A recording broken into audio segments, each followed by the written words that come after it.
Le passage d'aujourd'hui est Luc 1, versets 39 à 55. Lisons ensemble. Dans ce même temps, Marie se leva et s'en alla en hâte vers les montagnes, dans une ville de Juda.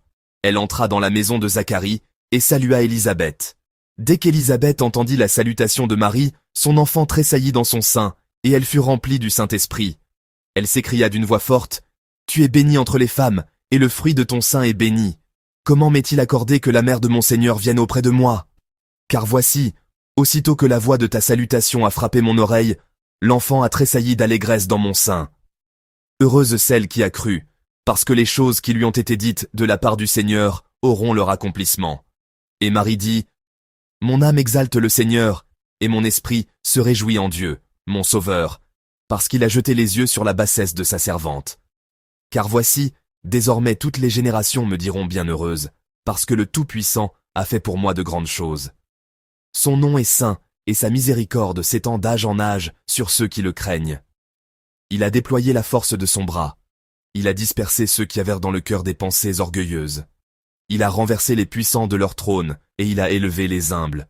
Il a rassasié de biens les affamés, et il a renvoyé les riches avides. Il a secouru Israël, son serviteur, et il s'est souvenu de sa miséricorde, comme il l'avait dit à nos pères, envers Abraham et sa postérité pour toujours. Amen. Ce matin, nous partagerons la grâce ensemble, sous le thème « La louange de Marie ». Depuis hier, nous méditons sur des passages spéciaux de Noël. Le passage d'aujourd'hui raconte comment, après l'Annonciation, des femmes et un enfant encore à naître ont loué Dieu. La société antique était une société centrée sur les hommes adultes. Cela était probablement dû au fait que les hommes adultes étaient avantagés pour la guerre et pour le travail principal dans le secteur primaire. Il en était de même à l'époque où la Bible a été écrite. La famille était organisée autour de l'homme, et seuls les noms des hommes figuraient dans les généalogies.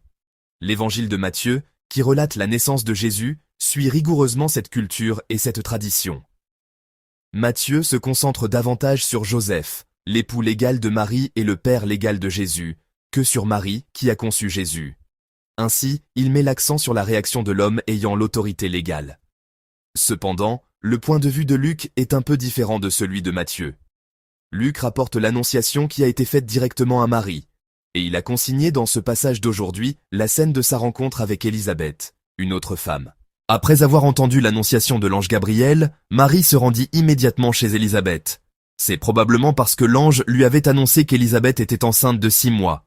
Elle a dû penser que si elle confirmait la nouvelle de la grossesse d'Élisabeth, elle pourrait croire plus fermement aux paroles de l'ange qui lui avait été adressées. Lors de cette rencontre, un événement extraordinaire se produit. Avant même que Marie n'ait pu raconter son histoire, Élisabeth et l'enfant dans son sein réagissent à Marie et à Jésus dans le sein de Marie. Lisons ensemble les versets 40 et 41. Elle entra dans la maison de Zacharie et salua Élisabeth. Dès qu'Élisabeth entendit la salutation de Marie, son enfant tressaillit dans son sein et elle fut remplie du Saint-Esprit. Amen. L'enfant dans le sein d'Élisabeth est le premier à réagir à la visite de Marie. Jean-Baptiste, dans le sein d'Élisabeth, a tressailli de joie. Jean-Baptiste est celui qui a été envoyé par Dieu pour annoncer Jésus, pour le désigner. Déjà dans le sein de sa mère, il montre qu'il assume cette mission. Tressaillir est une expression qui va au-delà de la simple joie. Car dans la Bible, tressaillir est lié à l'adoration. Par exemple, nous savons bien ce que David a fait dans l'Ancien Testament lorsque l'arche de l'Alliance est entrée.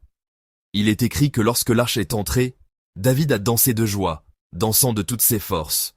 Un autre exemple, moins bon, se trouve dans l'Exode, où les Israélites avaient fabriqué l'idole du veau d'or et dansèrent devant elle. C'est une image de l'adoration du veau d'or. De même, sur le mont Carmel, les prophètes de Baal et d'Achéra, qui s'opposaient à Élie, dansaient sur la montagne en adorant leurs idoles. En d'autres termes, le mot « tressaillir » est un acte d'adoration. Le fait que Jean-Baptiste ait tressailli signifie qu'il a adoré l'enfant Jésus. Dans une société centrée sur les hommes adultes, cet enfant a reconnu Jésus. Et de plus, il adore Jésus depuis le sein de sa mère, avant même sa naissance. Telle est l'atmosphère qui se dégage de tout le passage d'aujourd'hui. Maintenant, c'est au tour d'Élisabeth, la mère de Jean-Baptiste. Dans une société centrée sur les hommes, un enfant a loué, et maintenant, une femme prend le relais de cette louange. Lisons ensemble les versets 42 et 43. Elle s'écria d'une voix forte, tu es bénie entre les femmes, et le fruit de ton sein est béni.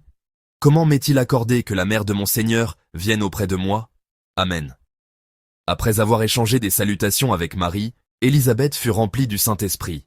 Et de sa voix de femme, elle fait une proclamation étonnante. Le contenu de la première proclamation concerne Marie et l'enfant dans son sein. Elle proclame à Marie, « Tu es bénie entre les femmes ». Car Marie est la seule femme dans l'histoire à avoir porté le Fils de Dieu, qui est le Créateur et le Maître de la vie. Normalement, l'homme est en Dieu, mais ce qui est arrivé à Marie est l'unique cas où Dieu s'est trouvé dans un être humain. Dans le sein de la créature, le Créateur grandit. La conception d'une vierge est considérée comme une chose peu honorable parmi les gens. Mais ici, pour cette femme, Marie, une perspective entièrement différente est appliquée. C'est une bénédiction. Si l'on est dans le choix et l'usage de Dieu, on peut largement dépasser les traditions humaines, les pensées humaines ou la culture humaine. Et il est clair que cet événement n'est pas une malédiction, mais une bénédiction. La confession qui suit d'Élisabeth est encore plus surprenante. Au verset 43, Élisabeth confesse Marie comme « la mère de mon Seigneur ». Elle confesse un enfant qui n'est pas encore né comme « Seigneur ».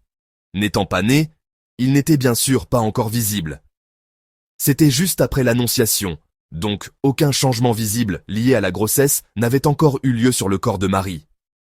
À ce moment-là, une femme confesse déjà cet enfant comme « Seigneur ».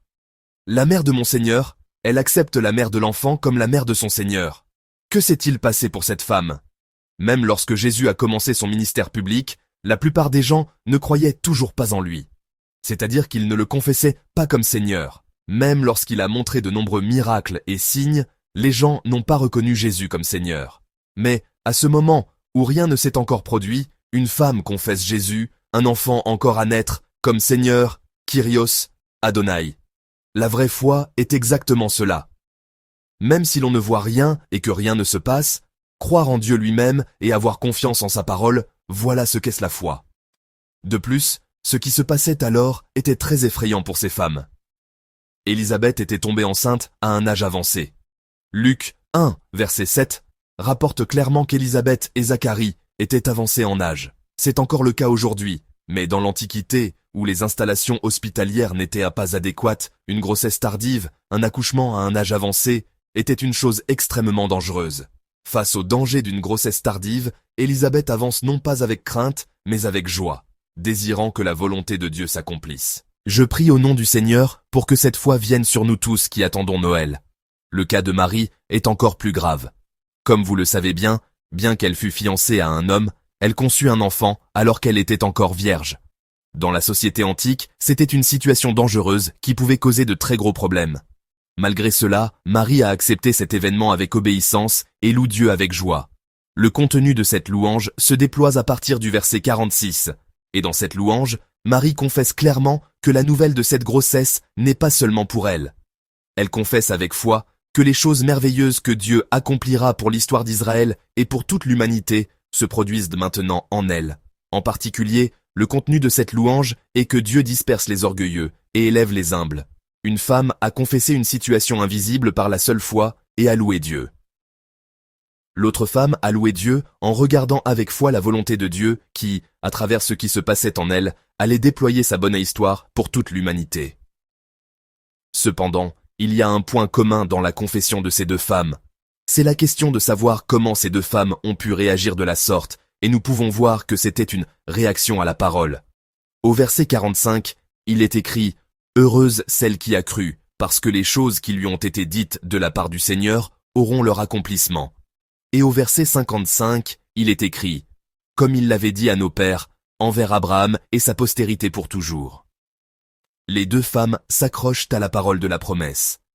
C'est la raison pour laquelle elles ont pu garder la foi dans une situation déroutante, effrayante et difficile à accepter.